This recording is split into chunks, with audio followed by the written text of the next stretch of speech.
Boa noite, muito boa noite, meus queridos amigos. Bem-vindos a mais uma noite de muita luz, de boas reflexões, de Evangelho de Jesus. E que bom que nós estamos todos juntos aqui. Que bom que as nossas. Então, muito boa noite, amigos.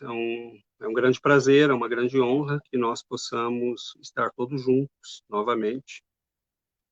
E nós pedimos a Jesus que abençoe a todos aqueles que nos acompanham hoje, nos seus lares, onde quer que estejam. Que a luz, que a paz, que a tranquilidade do Senhor possa se instalar nos nossos corações. Que nós possamos ter uma noite abençoada de reflexões, meditando em torno dos ensinos do Evangelho à luz da doutrina espírita. Nós selecionamos como tema para esta noite a questão de viver nos tempos de crise. E nós sabemos que as crises são um momento particular, né? O que é uma crise? A crise é aquele momento que sai do nosso controle. Nós podemos provocar uma crise, obviamente, pessoalmente, pelas nossas ações, mas nós vamos chamar de crise aquilo que acontece, mas que não está no nosso controle. Por exemplo, ninguém vai se apresentar para um exame que não foi marcado. Você não vai procurar o seu professor de matemática e dizer para ele, olha, eu vim aqui hoje para fazer um exame, eu quero me testar. Nós só passamos exames quando somos obrigados, né? Nós só passamos testes quando somos obrigados. E com a vida não é diferente. Nós vivemos momentos de crise e esses momentos de crise são momentos que nos escapam. São momentos que saem do nosso controle. Por exemplo, uma pandemia, uma doença, desencarne de um ente querido, um acidente que aconteceu. São momentos de crise, momentos que nos surpreendem e que nos colocam diante de uma situação inusitada. Qual é a importância da crise? Bom, assim como nós temos testes, né, na vida, na escola, no trabalho, para entrar na ordem, né, profissional que nós desejamos, assim como nós temos esses momentos de teste, na vida nós temos também os nossos momentos de teste. São as crises. E elas vêm, muitas vezes, né, com formas muito variadas, nos surpreendem e nos colocam diante de uma situação que vai mostrar algumas coisas. A primeira delas é o que nós realmente aprendemos. O que é que você realmente aprendeu até hoje?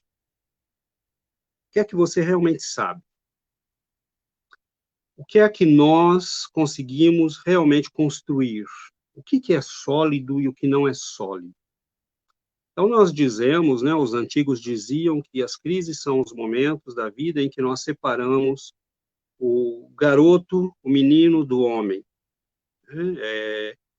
A pessoa madura daquela que ainda não amadureceu. Então, as crises são esses momentos que são momentos de verdade na nossa vida. Vão chegar. E nós sabemos que faz parte do nosso processo evolutivo. Talvez foi pensando nisso que Jesus, depois, num certo dia, em Cafarnaum, depois de haver falado com a multidão, e quando nós vamos lendo a descrição dos evangelistas, nós vemos ali uma série de palavras que foram ditas naquele dia, endereçadas à multidão. E, inclusive, no final desse texto, o evangelista vai dizer, e o povo se admirava em ouvi-lo, porque ele falava como quem tem autoridade, e não como os doutores da lei. Exatamente, ele dizia, quando Jesus acabou de dizer essas coisas, as multidões estavam maravilhadas com o seu ensino, porque ele ensinava como quem tem autoridade, e não como os mestres da lei. Nesse dia, terminando o seu discurso, Jesus vai dizer, e eu peço a permissão de ler exatamente porque são 6 linhas. Portanto, quem ouve estas minhas palavras e as pratica, é como um homem prudente que construiu a sua casa sobre a rocha. Caiu a chuva, transbordaram os rios, sopraram os ventos e deram contra aquela casa. E ela não caiu, porque tinha seus alicerces na rocha. Mas quem ouve estas minhas palavras e não as pratica, é como um homem insensato que construiu a sua casa sobre a areia. Caiu a chuva, transbordaram os rios, os ventos bateram sobre aquela casa, e ela caiu, e foi grande a sua queda.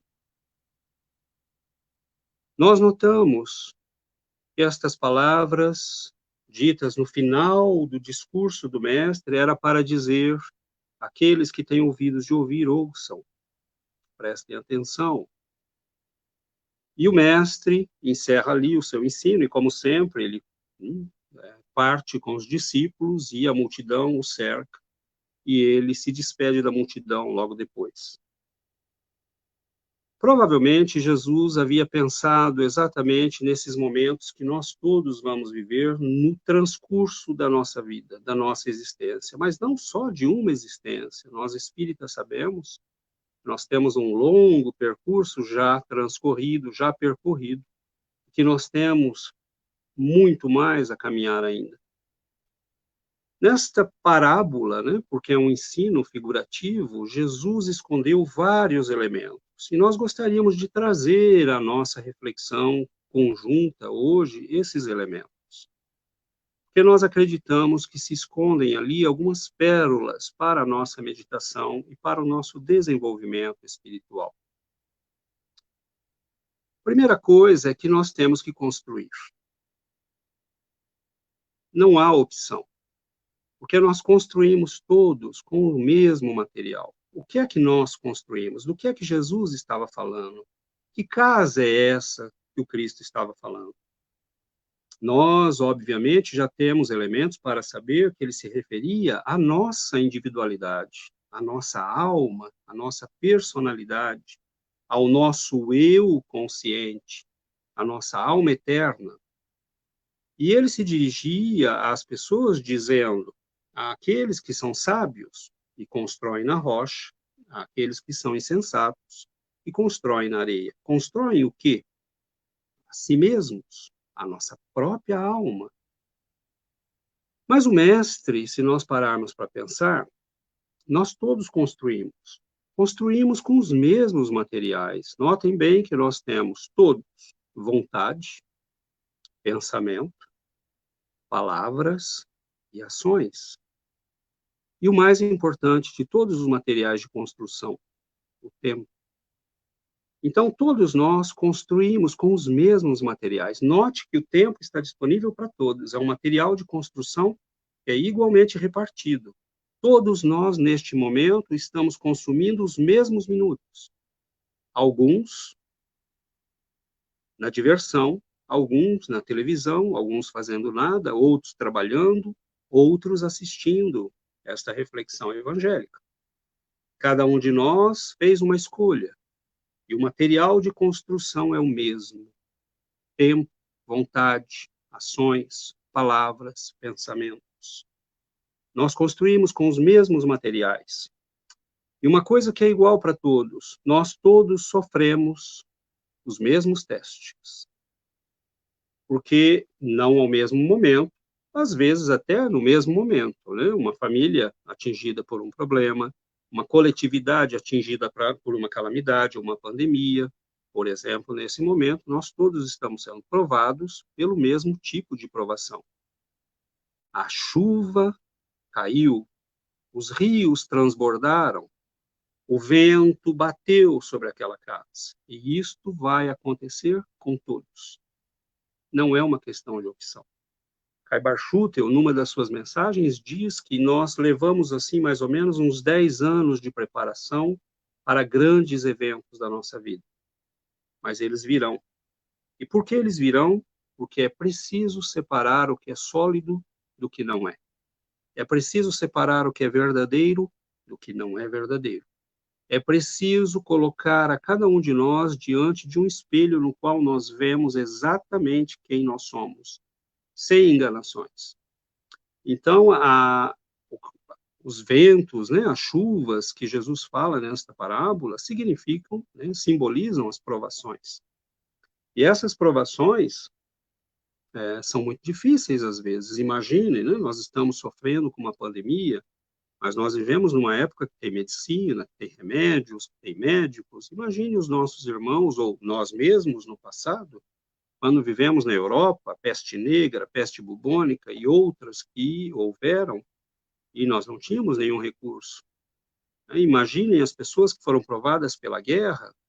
Nós, graças a Deus, não vivemos uma situação dessa, mas todos nós seremos provados, individualmente ou coletivamente, porque é o dia de teste, é o dia de exame. Uma outra coisa que nós podemos fazer, né, ressaltar dessa reflexão evangélica, é que Jesus faz a distinção entre o homem prudente, aquele que ouve as minhas palavras, é como um homem prudente, e tendo que construir a sua casa, a construiu sobre a rocha. Então, o que é um homem prudente? O que é um homem sensato?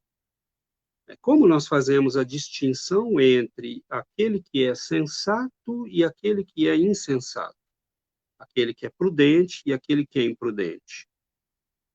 É simples, né? O próprio mestre nos dá a indicação. Ele vai dizer, os dois ouvem, mas um ouve e põe em prática. O outro ouve e não põe em prática. Então, nós notamos que fazer essa distinção não é muito difícil, porque nós temos, simplesmente, dado pelo mestre, a indicação. É a prática. E nós, espíritas, poderíamos perguntar, prática do quê? Prática das minhas palavras, disse o Senhor. Então, nós temos um cabedal de conhecimentos. Nós, espíritas, somos privilegiados nesse aspecto. E doutrina, com 160 anos, pode colocar à disposição dos seus seguidores, dos seus adeptos, no mínimo 600, 800, 1000 obras, se dependendo da quantidade de quem nós levarmos em conta para contar, nós temos facilmente 1000 obras disponíveis. Então, nós temos um cabedal de conhecimentos imenso diante de nós. Mas a questão é, para que serve tudo isso? Então, é interessante porque Allan Kardec faz uma reflexão a respeito disso no Evangelho, sobre os tipos de espíritas, né? E nós vamos ver lá que ele vai falar, há pessoas que gostam muito dos aspectos científicos da doutrina, há pessoas que gostam muito do trabalho social, mas não gostam do estudo, há pessoas que gostam muito de reunião mediúnica, há pessoas que gostam muito de congressos, e não vão mais à casa espírita. Nós vamos ver aí que há, né, toda uma série de tipos. E há aqueles que, infelizmente, acreditam que nós falamos muito de Jesus e de religião. Mas nós vamos praticar o que mesmo? O que é que foi que Jesus disse? Aqueles que ouvem as minhas palavras e as colocam em prática é como um homem prudente que construiu a sua casa sobre a rocha. Ou seja, ele construiu um sólido. Não existe, né? Nós vamos ver que Allan Kardec vai dizer no Evangelho segundo o Espiritismo, a distinção entre um verdadeiro espírita e um não verdadeiro espírita é o esforço que nós fazemos para a nossa reforma íntima. Então, não existe espiritismo sem evangelho, não existe espiritismo sem Jesus, porque isso já existe. Há religiões sem o Cristo, há filosofia sem o Cristo, há ciência sem o Cristo. Mas onde estas coisas nos levam? Lembro que uma amiga um dia me perguntou, César, a meditação é importante, não? Fazer yoga é importante, não? Sim, você pode fazer se você quiser. E ela me perguntou, mas por que você não faz? E óbvio que eu não tenho nenhuma crítica a quem quer fazer, Mas eu disse a ela, bom, em um certo momento eu notei que, sim, nós podemos fazer meditação, mas nós estamos meditando sobre o quê? Bom, se eu quero meditar sobre as palavras do Cristo, eu já tenho isso no Centro Espírita. Eu posso fazer isso na oração, como a Lilian fez no início da nossa preleção, como nós fazemos todos os dias no nosso trabalho espírita. As nossas preces que nos levam a refletir e a meditar sobre Jesus nos nossos estudos.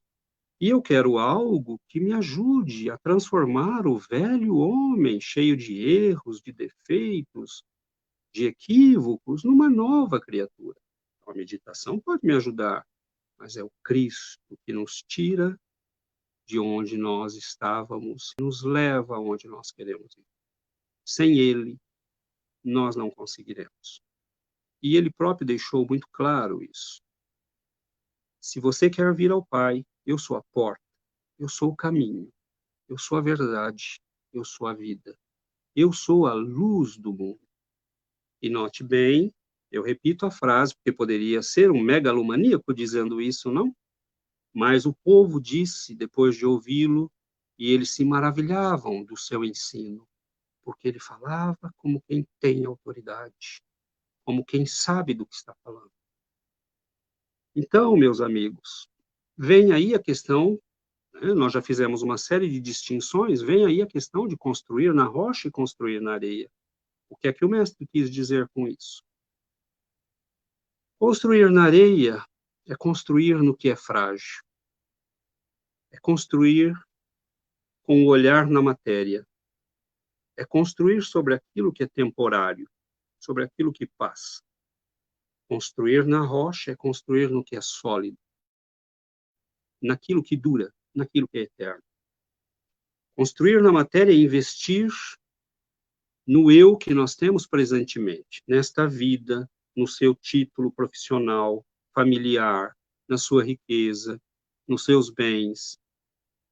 É investir naquilo que a chuva e o vento levarão.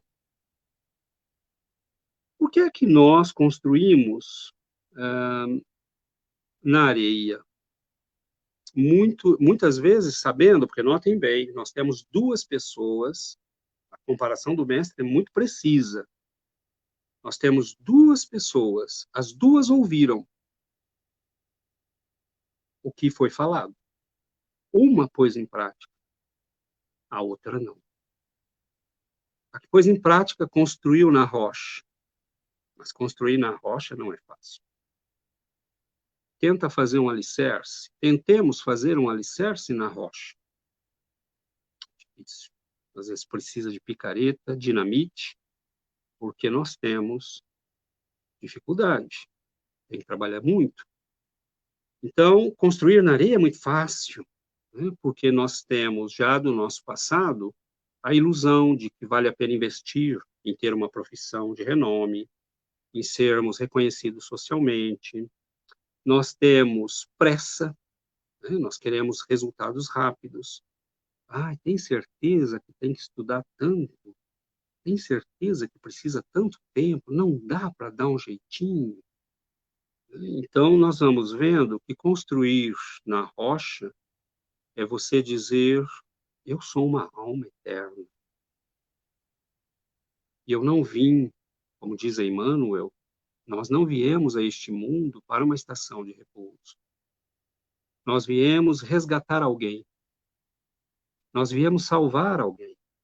A nós mesmos. Salvar do quê? De nós mesmos. Dos nossos erros, das nossas ilusões, dos nossos equívocos. Quantos crimes, dramas, desatinos. Nós espíritas temos uma noção muito clara disso, porque nós vemos o outro lado.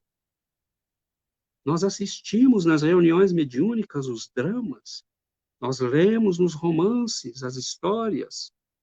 Então nós temos uma clareza muito grande do que acontece com as consequências dos nossos atos. Nós temos isso muito claro. Então nós vamos notando que construir na rocha É esse exercício de investimento em nós mesmos, na nossa própria alma, no nosso próprio eu eterno, naquilo que não vai ser levado pela chuva, pela tempestade, pelas provações, aquilo que vai restar, aquilo que vai ficar, né, que vai permanecer sólido para todo sempre. Então, nós temos que investir, mas isso é difícil, dá trabalho. É simples, basta olhar uma pessoa que aprende uma arte, né? Nós vemos lá o sujeito pintando, né? E você fala, eu posso fazer igual? Pode, né? A gente só precisa perguntar para ele quantos anos levou aquele desenvolvimento. Nós vemos uma pessoa tocando, né, um instrumento, um violão, um violino, um piano, e parece muito fácil, né? Levou anos e muitas vezes horas por dia de trabalho, de esforço, de sacrifício. Um atleta de ponta, né, de alta performance, você fala, meu Deus, como esse sujeito consegue fazer isso? Mas levou anos de trabalho. E um homem virtuoso, porque é isso que interessa para todos nós. Construir essas virtudes. Dá para fazer? Dá para fazer. É para isso que nós viemos. Mas exige esforço. Assim como um atleta precisa treinar todo dia, nós precisamos fazer esse esforço todo dia. Nós precisamos desenvolver as nossas potencialidades espirituais. Como? Todo dia. É um trabalho de persistência, é um trabalho de esforço. Então, cada estudo que nós vamos ao centro, cada livro que nós lemos, cada prece que fazemos e de que participamos, cada grupo que integramos, cada trabalho de benemerência e de ajuda social que nós fazemos, a promoção da mensagem espírita pela internet, levada às pessoas, tudo isso é o trabalho do Senhor sendo feito em nós. Então, nós temos diante de nós uma série, né, de trabalhos a serem feitos. Mas isso não quer dizer que seja fácil, né? Não quer dizer que seja fácil. Porque no momento em que nós escolhemos construir na rocha, nós escolhemos construir sobre os valores cristãos. E nós queremos que aquilo que nós sabemos, aquilo que nós ouvimos, aquilo que nós já sentimos dentro de nós. Sabe aquela sensação boa que a gente sente no momento de uma prece, no momento de uma palestra, no momento de uma oração que alguém faz e você se sente, né, como que transportado? Nós sabemos que existe esse algo que vai além. Nós sabemos que nós somos mais do que esse corpo, mais do que essa aparência, mais do que esse momento. Nós sabemos disso, mas nós nos rendemos o tempo todo à construção na areia.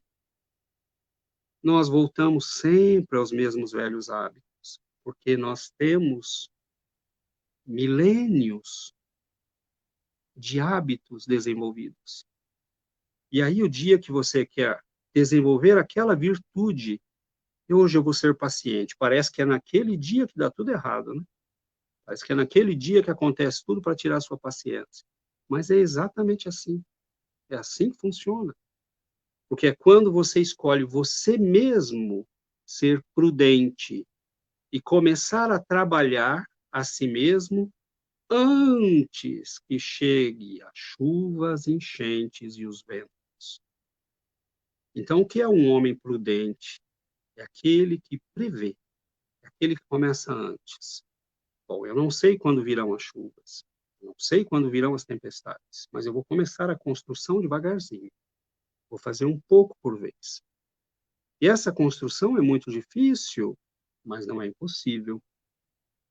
E nós vamos ver, né, Allan Kardec, no Livro dos Espíritos, faz uma análise na questão 908, sobre essa dificuldade que nós temos de controlar as nossas paixões, os nossos instintos.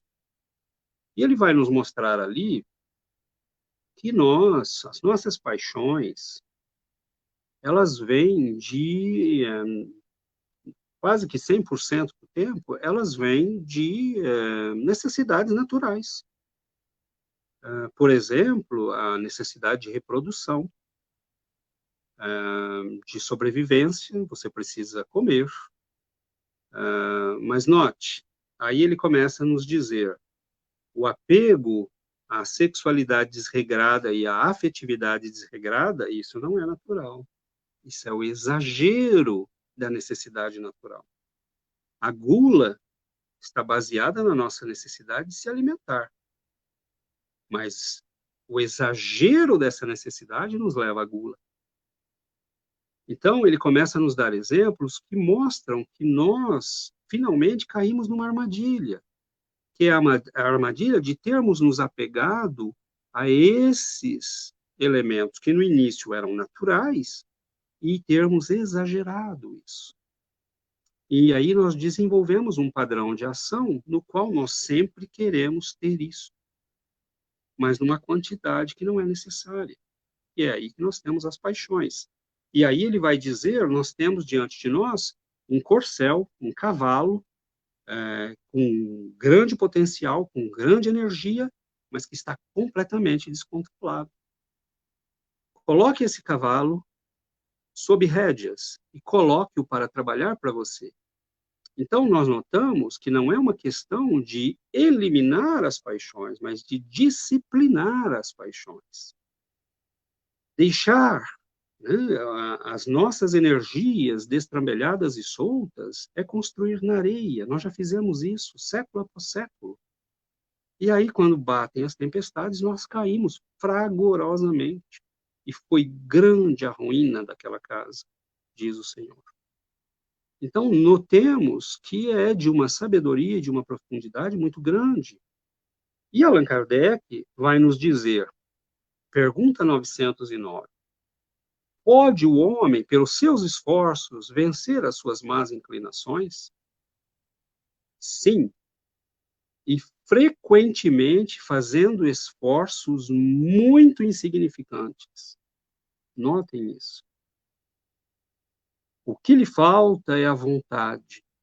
Ah, quão poucos dentre vós fazem esforços. Belíssimo, né? Nos faz pensar, nos faz refletir. O que lhe falta é a vontade. Quão poucos de vós fazem esforços. E é esse esforço que nós precisamos para construir na rocha. Porque à medida que nós construímos a nossa vida em cima dos valores cristãos, nós vamos ficando sólidos. Porque a nossa paciência não é uma conveniência social, ela é solidez de quem sabe que tem uma vida eterna, de quem sabe que tem lei de ação e reação. Então nós temos paciência, nós temos calma, nós somos capazes de refletir antes de fazer, porque nós já sabemos que os nossos atos têm consequências. Então nós começamos a construir, nós sabemos que ser bom e caridosos não é uma conveniência social, é construir a nós mesmos para o bem, para as leis eternas. E isso vai mudando todo o aspecto da nossa vida, isso vai transformando a nossa vida. E aí, quando chegam as crises, nós notamos que aquela pessoa tem uma solidez que é admirável. Então, notem que nós todos passaremos por crises, elas virão para todos nós. É estranho quando nós vemos amigos espíritas que dizem, eu sofri tanto com o desencarne de tal pessoa. Sim, sofrer é muito natural, nós perdemos um ente querido, mas nós vemos ali uma ponta de revolta, como se nós espíritas não fôssemos perder os nossos entes queridos. Mas ele sofreu tanto, e eu orei tanto, mas não resolveu. Será que não? E o que sabemos nós da história daquela pessoa? O que sabemos nós do que ela pediu quando veio ao mundo? Quais as provações que a aguardavam? Nós não sabemos. Então, notem que nós espíritas vamos sofrer como todo mundo sofre. A chuva vai bater na nossa casa, as enxurradas vão vir, o vento vai soprar e às vezes vai arrancar telhas, mas a casa fica de pé. Porque nós estamos construindo no que é sólido. Nós não estamos construindo nas aparências, nas ilusões e naquilo que acaba. É essa a grande diferença. E ele volta na pergunta 912. Qual o meio mais eficiente de combater o predomínio da natureza corpórea?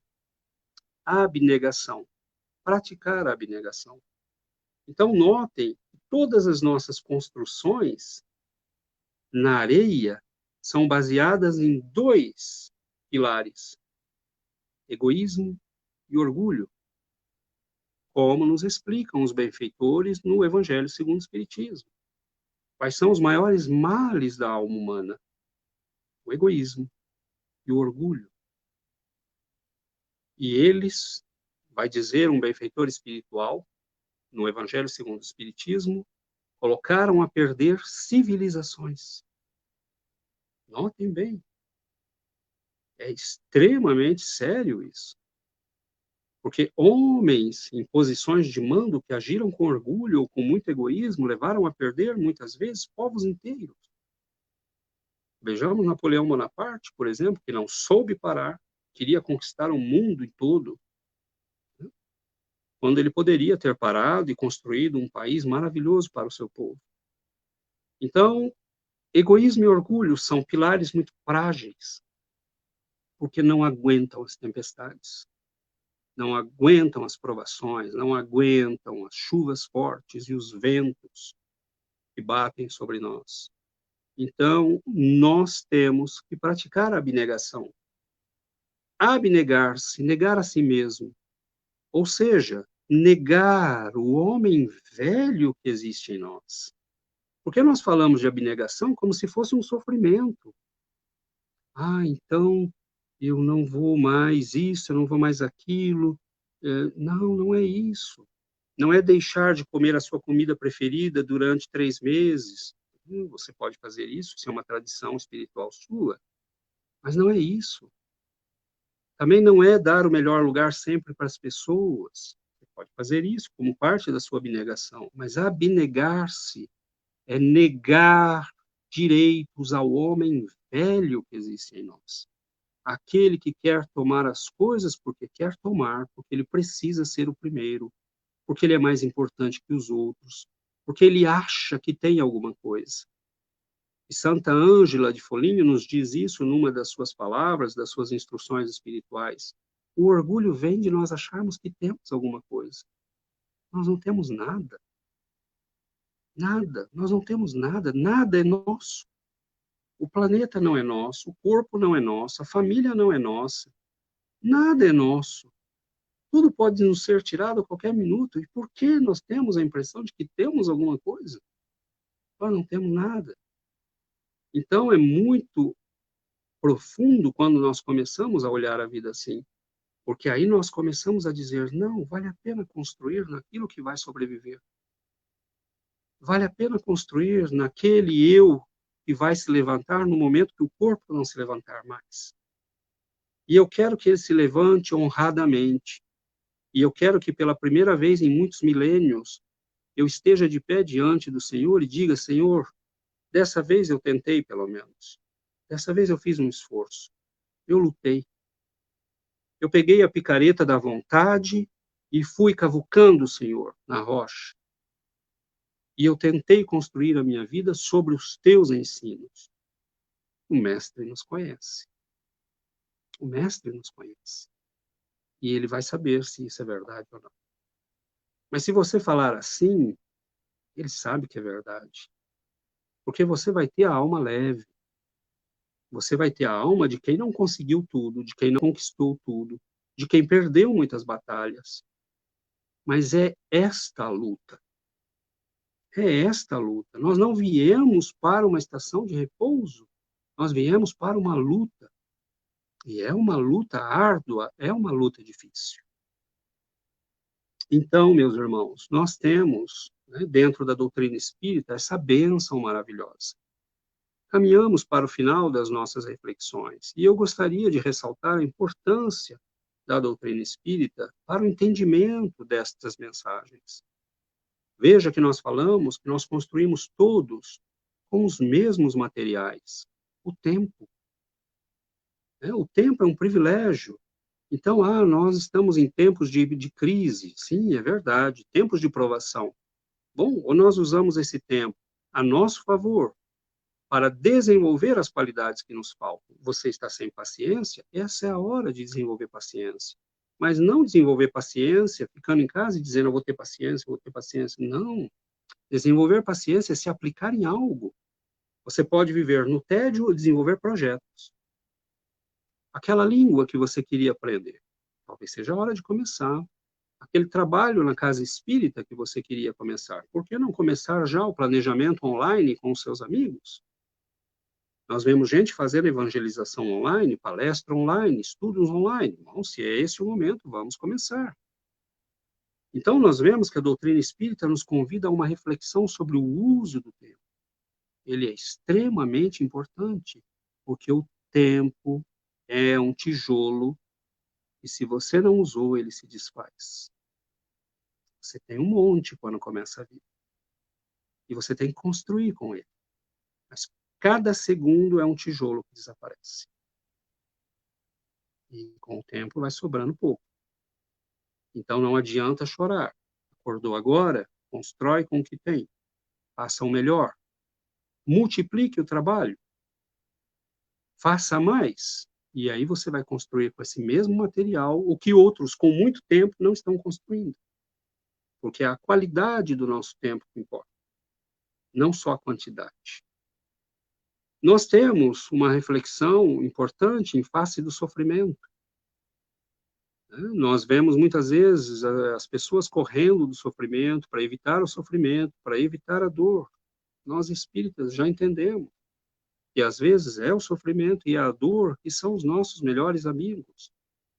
E se nós formos capazes de utilizar esses momentos de dor para realmente cavucar na nossa alma novos alicerces, nós seremos abençoados no final.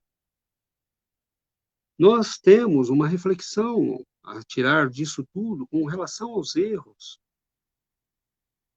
Nós podemos ter construído muitas vezes, mesmo nesta vida, na areia, relações de amizade que terminaram por nada, que não foram sólidas, construções profissionais, familiares, que se perderam na primeira crise.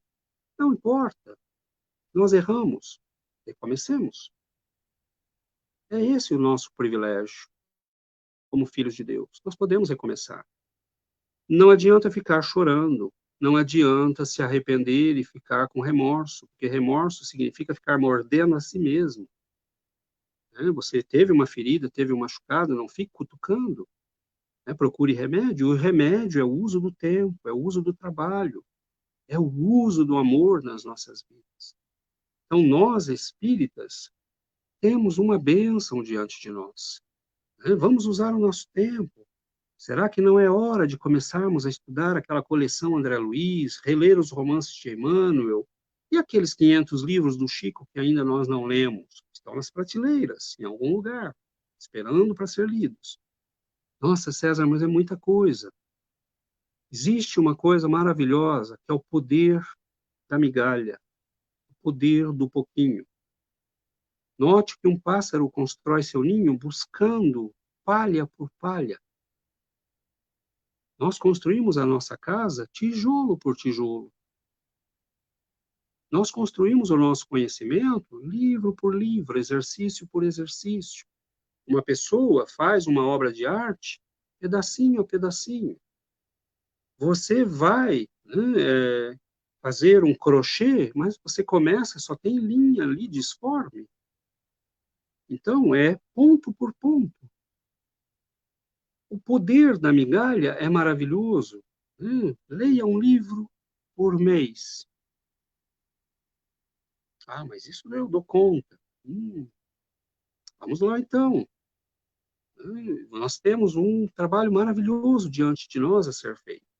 E vamos lembrar que todo esse trabalho que nós estaremos fazendo, muita gente vai dizer, mas como a cigarra dizia, né? Como a formiga e a cigarra, lembram da história? A cigarra dizia para a formiga, mas deixa disso, vamos tocar uma viola, né? Vamos cantar, vamos passar o tempo, olha, faz um verão tão bonito, né? Mas aí vem o inverno, aí vem as chuvas, vem as tempestades. E você, se tiver abrigo, vai sobreviver. Então, nossas almas são a nossa construção mais importante. É tudo que vai ficar conosco. Todo o restante vai desaparecer. Que nós queiramos ou não, que nós gostemos ou não, tudo vai desaparecer. Então, diante de um mundo que é tão volátil, que muda o tempo todo, que nada é permanente, não é loucura nós nos apegarmos tanto e construirmos em cima desse mundo que é a areia. E às vezes as construções são belíssimas, né? Como aquelas figuras que os budistas desenham, né? Belíssimas, perfeitas. E aí, depois que eles passaram 3 meses fazendo aquilo, grãozinho por grãozinho, eles chegam e fazem assim com a mão. Porque é um ensinamento de que você pode construir coisas grandiosas nesse mundo, impérios, mas a mão do tempo leva tudo embora. Então, a nossa construção mais preciosa somos nós mesmos. E é nisto que nós temos que investir. Nós estamos diante de grandes exemplos, maravilhosos exemplos. Homens e mulheres extraordinários que nos precederam. Homens como Chico Xavier, que estiveram conosco até ontem, e que nos deram o exemplo de uma vida de trabalho, de sacrifício e de abnegação. Então, comecemos a negar alimento ao homem velho que existe em nós. E comecemos a alimentar migalha por migalha, pedacinho por pedacinho, o homem novo que quer nascer em nós. E no final, quando vierem as chuvas, quando vierem as tempestades, nós provavelmente ficaremos de pé. Então, meus irmãos, que o Senhor nos ilumine, nos abençoe e nos ajude na construção desta nova criatura que existe em nós e que anseia por nascer. Eu finalizo aqui as minhas palavras e, a pedido da Lília, nós faremos com vocês a nossa prece final.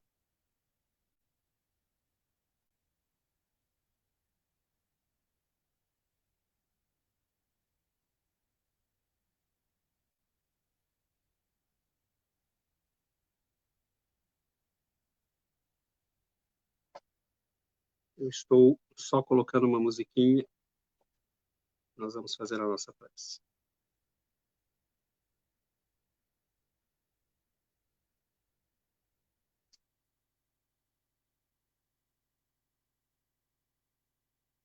Senhor Jesus, mestre amigo,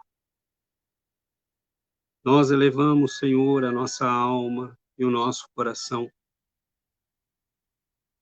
porque necessitamos do teu amparo, da tua ajuda e da tua proteção. Abençoa-nos, Senhor.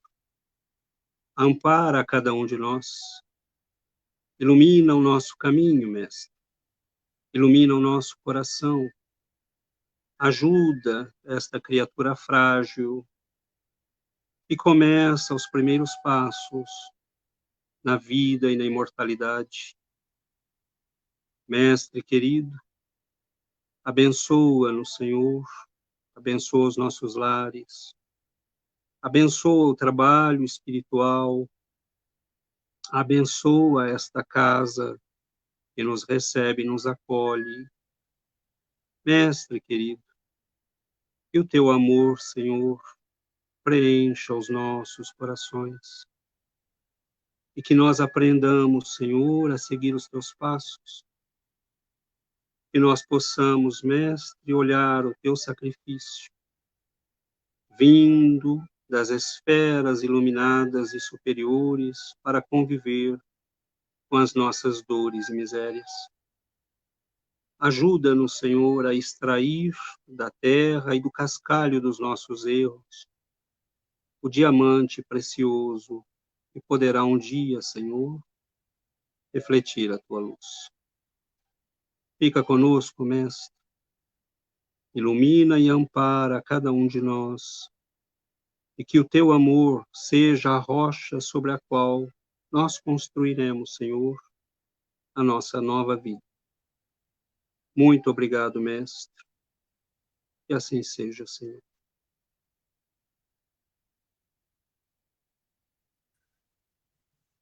Que assim seja.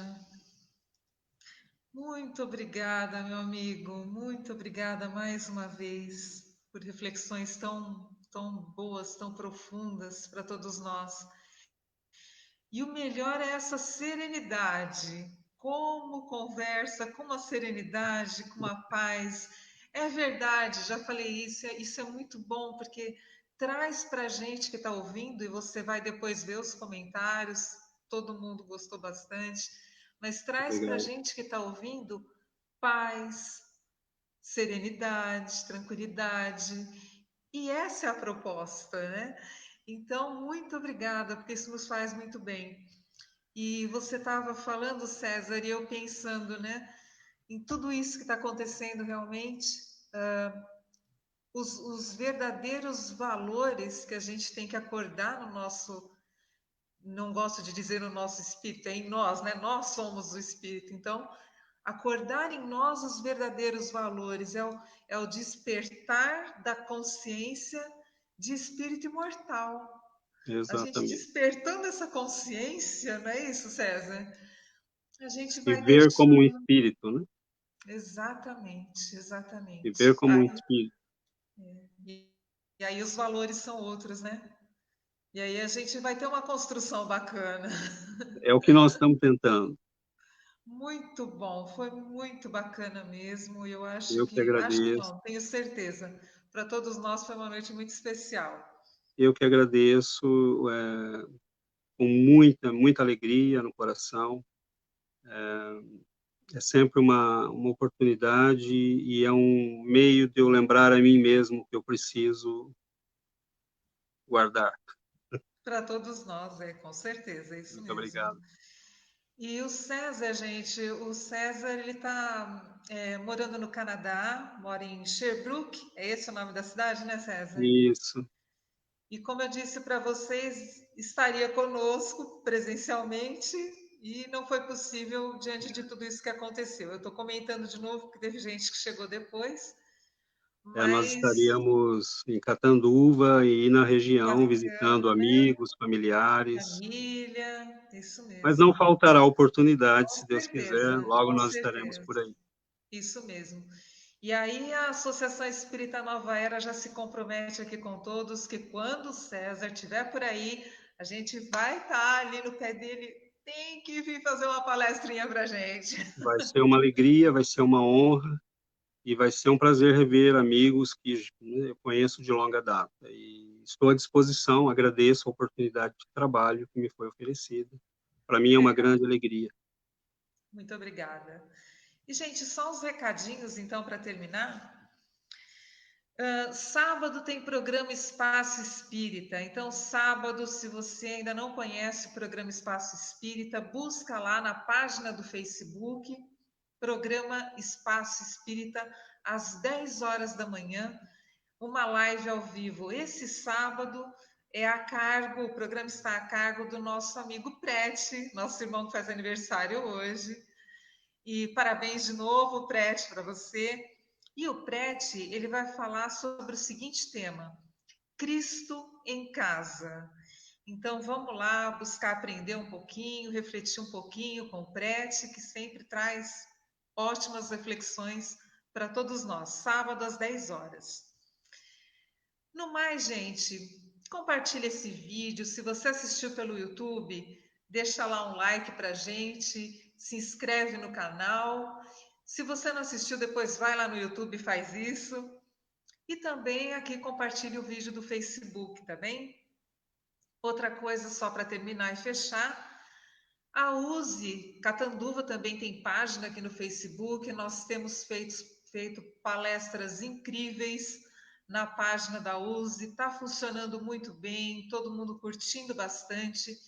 Então, vai lá também no Facebook, busque por Use Catanduva e região, curte a página da Use para você ficar por dentro do que vem por aí.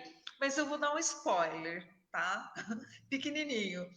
Nós teremos em agosto Ana Teresa Camasmi, que é fantástica, e o nosso irmão querido Eduardo Gibelli, também em agosto. Então aguardem que tem muita coisa boa vindo por aí. Para todos vocês, uma ótima noite, um beijo no coração de cada um. E na medida do possível, a gente vai se encontrando nas lives da vida. César, uma boa noite para vocês. Deus os abençoe. Um Muito abraço obrigado. para a Giovana, para os seus filhos. Que vocês tenham uma ótima noite também. Para Tudo vocês de bom. também, tudo de bom, fiquem com Deus. Até a próxima. Até. Grande beijo. Se quiser aguardar um pouquinho, César ainda fala com você. Eu vou fechar o vídeo e eu volto a falar com você.